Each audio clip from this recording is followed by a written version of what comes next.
தலைப்புச் செய்திகள். செய்திகள் வாசிப்பவர் சிவசக்தி ஸ்டாலின்.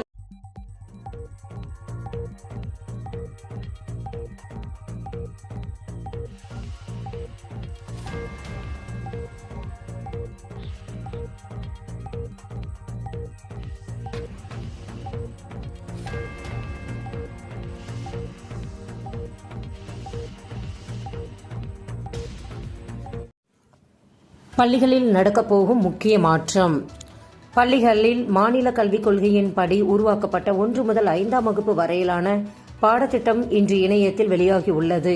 அதன்படி தமிழ், ஆங்கிலம், கணக்கு, அறிவியல், சூழ்நிலையியல், சமூக அறிவியல் பாடங்களில் புத்தகங்கள் பற்றிய கல்வியாளர்கள் மக்கள் கருத்து கூறலாம் என அரசு தெரிவித்துள்ளது. எனவே பாடத்திட்டத்தில் ஏதேனும் தவறுகள் இருந்தாலோ திருத்தம் செய்ய வேண்டும் என்றாலோ tnschools.government.in என்ற இணையத்தில் தெரிவிக்கலாம். லேப்டாப் பரிசு பொருள் அல்ல, முதல்வர் மு.க. ஸ்டாலின். இன்றைய தினம் கல்லூரி மாணவர்களுக்கு மகிழ்ச்சியான நாள். அரசின் விலையில்லா லேப்டாப் திட்டத்தை தொடங்கி வைத்த முதல்வர் மு.க. ஸ்டாலின், லேப்டாப்பை கேம்ஸ் விளையாட, படம் பார்க்க பயன்படுத்தாமல் கரியருக்கான லான்ச் பேட் ஆக பயன்படுத்த வேண்டும் என அறிவுறுத்தியுள்ளார். அரசு தரும் லேப்டாப் ஒன்றும் பரிசு பொருள் அல்ல, உலகை ஆள்வதற்கு தரப்பட்ட கருவி என தெரிவித்த அவர், மனிதனை AI எப்பொழுதும் ரீப்ளேஸ் செய்யாது எனவும் தெரிவித்துள்ளார். தேசிய மருத்துவ ஆணையம் சார்பில் நீட் தேர்வுக்கான பாடத்திட்டங்கள் வெளியீடு. இளநிலை மருத்துவ படிப்புகளுக்கு நடத்தப்படும் நீட் தேர்வில் கேட்கப்படும் கேள்விகளுக்கான பாடத்திட்டங்களை தேசிய மருத்துவ ஆணையம் வெளியிட்டுள்ளது.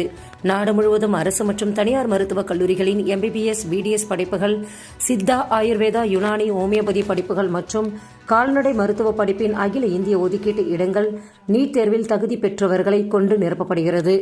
அதேபோல் ராணுவம் கல்லூரிகளில் BSc நர்சிங் படிப்புக்கான மாணவர் சேர்க்கைக்கு நீட் தேர்வு கட்டாயமாக்கப்பட்டுள்ளது. இந்த நீட் தேர்வை தேசிய தேர்வு முகமை ஆண்டுதோறும் நடத்தி வருகிறது. நீட் தேர்வில் 180 கேள்விகள் கேட்கப்படும். ஒவ்வொரு கேள்விக்கும் தலா 4 மதிப்பெண்கள் வீதம் மொத்தம் 720 மதிப்பெண்களுக்கு தேர்வு நடைபெறும். தாவரவியல் மற்றும் விலங்கியலை உள்ளடக்கிய உயிரியல் பாடத்தில் 360 மதிப்பெண்களுக்கும், இயற்பியல் மற்றும் வேதியியல் தலா 180 மதிப்பெண்களுக்கும் கேள்விகள் இடம்பெறும். தவறான பதிலுக்கு ஒரு மதிப்பெண் நெகட்டிவ் குறைக்கப்படும். இந்நிலையில் அதற்கான பாடத்திட்டங்கள் www.nmc.org என்ற இணையதளத்தில் வெளியிடப்பட்டுள்ளது.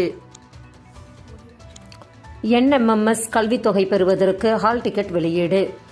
NMMS கல்வித்தொகை பெறுவதற்கு ஹால் டிக்கெட் வெளியிடப்பட்டுள்ளன.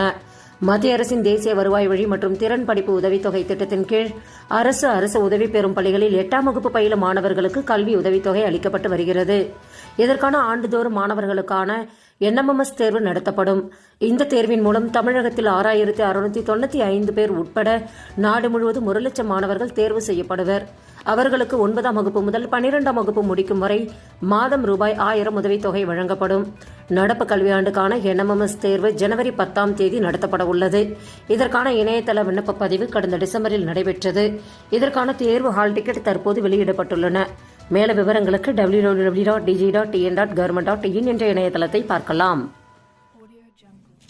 நாட்டின் முதல் AI கிளினிக் தொடக்கம். இந்தியாவின் முதல் முறையாக அரசு ஹாஸ்பிட்டலில் AI கிளினிக் தொடங்கப்பட்டுள்ளது. கிரேட்டர் நொய்டா GIMS-இல் உள்ள இந்த கிளினிக் டாக்டர்களுக்கு உதவுவதையும், நோய்களை கண்டறிவதன் மூலம் சிகிச்சை மேலும் துல்லியமாக்குவதையும் நோக்கமாக கொண்டுள்ளது. மேலும் மருத்துவ அறிக்கைகளை புரிந்து கொள்வதை மேம்படுத்துவதுடன் பொருத்தமான சிகிச்சையை பரிந்துரைக்கவும் இது உதவுகிறது. செய்திகள் நிறைவடைந்தன. வணக்கம்.